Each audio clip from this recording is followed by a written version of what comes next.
পরবর্তীকালে দুর্নীতি বিরোধী সহিংস বিক্ষোভে এক সপ্তাহে অন্তত ৫১ জন নিহত হয়েছেন।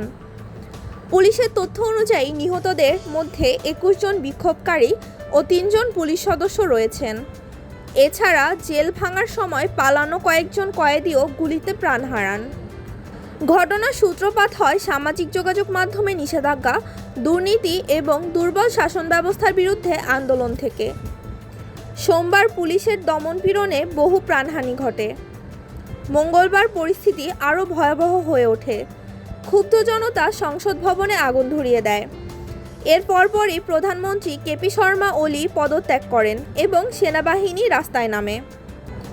এদিকে বিক্ষোভের সময় ১৩,৫০০ কয়েদির মধ্যে প্রায় ১২,৫৩৩ জন এখনও পলাতক রয়েছে। অনেকেই ভারতের সীমান্তে পালানোর চেষ্টা করলে বিএসএফ তাদের আটক করে। সেনাবাহিনী জানিয়েছে, দাঙ্গার সময় লুট হওয়া ১০০টির বেশি বন্দুক উদ্ধার করা হয়েছে।